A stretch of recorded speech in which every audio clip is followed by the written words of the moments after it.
네, 선배맘님 안녕하세요. 안녕하세요. 반갑습니다. 네. 오늘 워킹맘에게 또 해주고 싶은 사춘기 아이와 잘 보내는 방법.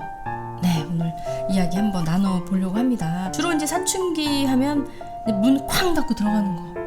거기서부터 이제 가슴이 엄마들 철렁해지기 시작하면서 이거 얘를 잡아마라. 이렇게 고민하잖아요. 그렇죠. 네.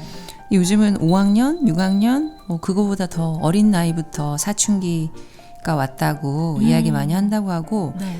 아이들이 나 사춘기니까 건들지 마. 나 사춘기니까 이 정도는 해도 돼. 라는 어떻게 보면 정당성 자체를 가지고 부모와 대립하는 것 같아요. 그러니까 사회적으로 사춘기 아이들은 다 그래. 뭐 중2가 제일 무서워. 중2병이야. 뭐 이렇게 하는 경우도 있고, 제 딸 같은 경우도 저한테 엄마 나 중2병이야. 중2병이 세상에 제일 무서운 거 알지? 이렇게 물어본 적이 있어요. 그래서 제가 뭐라고 대답했냐면 네.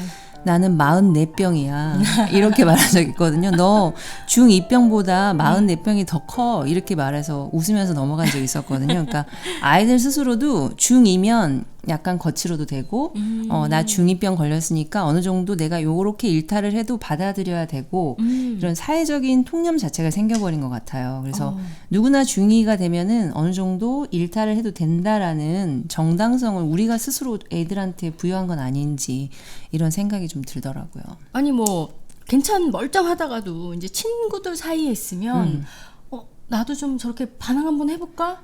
맞아요. 왜냐하면 너무너무 잘 지내던 관계의 아이들도 중학교 사춘기가 되기 시작하면 어떠한 현상이 일어나는 걸 봤냐면요. 이건 실제로 제 경험인데 아무렇지도 않은 문제가 있는 아이들, 집에서도 너무 잘 지내고 부모하고도 관계도 되게 좋고 세상 부러울 거 없이 행복하게 잘 사는 아이들도 그 또래 집단에서 왕따를 당하지 않기 위해서는 본인이 어떤 상처가 있다는 거를 소설을 써야 되는 거예요. 소설을요? 그러니까 나만 너무 멀쩡하면 안 된다는 거죠. 아이들 사이에서. 또 행복한 가정이면 애들이 또 굉장히 질투하고 시기하잖아요. 그렇죠. 그렇다고 해서 질투한 아이들이 정상적이지 않지 않거든요. 그럼요. 그럼에도 불구하고 나만 아무 문제가 없어 보이는 거에 대한 두려움이 있어요. 그러니까 예를 들면 네. 엄마 아빠가 다 살아계시고 지극히 정상적인 아이지만 나 사실은 계모 밑에서 살고 있어. 계모가 나를 괴롭혀 라든가 우리 이런 엄마 새엄마야. 신데렐라 컴플렉스를 만들어서 아이들에게 말한다거나 아이들은 그렇게 상상지도 않았고 아무런 문제가 없었던 아이처럼 보였는데 어느 날 갑자기 저렇게 폭탄 발언을 하면 아이들이 관심을 갖고 그 아이에게 위로를 하고 주변에서 관심 받고 싶으니까 청소년기에는 그 엄마 귀에 들어가면 진짜 황당하겠네요. 황당하죠. 엄마 귀에 들어가면 정말 네. 황당하지만 네. 아이들이 그렇게 해요. 스스로가. 그리고 단톡방에 방송으로는 할 수 없는 무슨 년 이런 식으로 계속 올라오는 글이 있더라고요. 제가 예전에 단톡방을 한번 아이 걸 보여줘가지고 본 적이 있는데 그래서 네. 딸아 지금 여기서 나오는 누구누구 년이는 누구를 표현하는 거야. 미친 X 이런 거. 네. 왜냐하면 우리는 학교 다닐 때 선생님을 독사, 그렇죠? 담땡이 이런 건 귀여운 거고. 그러니까 귀여운 거고 많이 해봤자 독사. 선생님 무서우면 그렇게 표현을 하고 했었는데 저는 그 욕하는 대상이 선생님인 줄 알았어요. 왜냐하면 공통적으로 본인들이 같은 단어를 써서 어떤 말을 하고 있기 때문에 담임을 이야기하는 건가? 이렇게라고 물어봤더니 아니라고. 각자 본인의 엄마를 지칭하는 언어라는 거예요. 진짜요? 그래서 설마 그냥 엄마 이거는 심각하게 받아들이면 안 되고 그냥 하나의 대명사 같은 자기네들의 별명 같은 거기 때문에 그냥 그렇게 하면서 엄마를 깎아내리고 엄마를 욕을 하면서 느끼는 희열 같은 게 있다는 거죠. 아이들은. 그래서 서로 공통 분모처럼 네. 이렇게 그래서 동질감을 느끼는 본인도 한 번도 거기에 그런 말을 올리지 않으면 친구들한테 이상하게 쓰일 수 있으니까 자기도 올려야 됐다고 올려야 되니까 엄마 상처받지 말라고 저한테 이야기해 준 적이 있어요. 근데 그 사회에서 왕따를 당하거나 그 사회에서 벗어나지 않기 위해서 하는 아이들의 몸부림인 거죠. 그 또래 아이들은 너무 평범하고 너무 행복한 아이들에 대해서는 관심이 없어요. 그리고 미움의 대상이 될 수 있어요. 그래서 그 미움의 대상에서 내가 벗어나는 방법은 내가 어떤 부분에서 굉장히 슬프고 내가 어떤 부분에서는 외롭고 안 좋은 일이 있다는 거를 부각하기 위해서 소설을 쓰는 거죠. 물론 고등학생이 되면 완전히 바뀌어요. 아이들은 또 고등학생이 되면은 너무 또 정상적으로 돌아가는 거예요. 그랬던 아이들이 네. 단톡방에서 부모를 거론할 일도 없고요. 이제는 관심 자체가 남자친구, 여자친구 혹은 자기 자신, 앞으로의 미래, 나는 뭐 할 거지? 나는 어떤 대학을 갈까? 아니면 내 전공은 뭐 해야 되지? 나 성적 이렇게 안 나오는데 어떻게 해야 될까? 이런 고민으로 바뀌지. 그게 정말 중학교 딱 그때 초등학교 고학년부터 중학교 1, 2학년까지만 일어나는 사회적인 현상이더라고요. 그래서 제가 드리고 싶은 말씀은 당연한 거다. 엄마가 이야기하는데 뭉을 쾅 닫고, 대표님은 안 해보셨어요? 많이 했죠. 했잖아. 우리도 했잖아요. 저도 했죠. 엄마가 이야기하면 문 쾅 닫고 문 일기장에 잠그고 막 엄마 막 싫어. 엄마 아빠 욕하고 싫어. 네. 그런데 그게 금방 지나가잖아요. 맞아요. 그런데 왜 우리 엄마들은 본인이 청소년기 때 했던 일들에 대해서는 까맣게 있고, 내 딸은 왜 저러지, 내 아들은 왜 저러지, 이렇게 자꾸 너무 개인적으로 파고들어서 보려고 하니까 문제가 발생하는 거고요. 그냥 사춘기가 오면은 좀 더 멀어지세요, 아이랑. 오늘 뭐 했어? 밥은 먹었니? 뭐 오늘 학교에서는 어땠니? 이런 질문 자체를 싫어해요, 아이들은. 그냥 내버려 두길 바래요. 저도 그랬고 대표님도 그랬잖아요. 맞아요. 그냥 내가 알아서 할 거니까 그냥 내버려 둬줬으면 좋겠거든요. 그 시점은 아이가 초등학교 때나 아니면 어렸을 때 엄마가 했던 관심보다 살짝 뒤로 물러나 계셔야 돼요. 그래야지만 아이들이 스스로가 본인이 부모가 필요할 때는 또 손을 내밀거든요. 그 시점까지 조금만 기다려 달라는 거 말씀을 드리고 싶어요. 저도 문 굉장히 쾅쾅 많이 닫았던 사람으로서, 하지만 그때 그 기억을 엄마가 상처로 갖고 있지 않아요.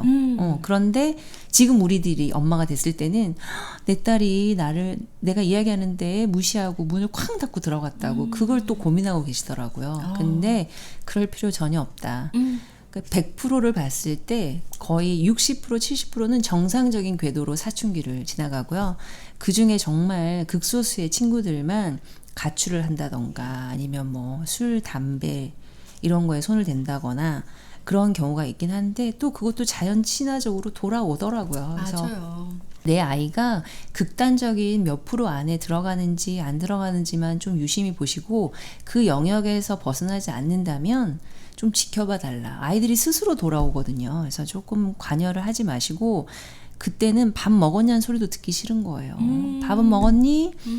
뭐 숙제는 했어? 뭐 시험 기간이 언제니? 이런 거 물어보는 것 자체가 아이들한테는 말하기도 싫거든요. 그 당시에는. 그래서 조금 그런 부분에 대해서는 멀어져 달라. 그리고 정말 고민을 하는 청소년 사춘기의 부모들, 문제가 있다고 발생을 하거나 아니면 엄마와 갈등이 극해서 아이하고 굉장히 많이 싸우거나 선생님이 자꾸 폭력으로 나를 부르거나 친구들과의 문제 때문에 학교에 자꾸 오라고 상담을 요청하거나 이런 경우에는 저는 엄마들이 해결하려고 하지 마시고 제3의 어떤 시스템을 이용해 달라고 말씀을 드리고 싶어요. 그러니까 엄마한테는 하지 못하는 이야기, 선생님한테 하지 못하는 이야기, 나를 모르는 어떤 사람과의 상담이라든가 어떤 프로그램이라든가 전문적인 상담. 네. 그런 거에 돈을 아깝다고 생각하지 마시고, 아이들은 자기를 모르는 사람 앞에서는 마음을 너무 금방 열거든요. 네. 그래서 그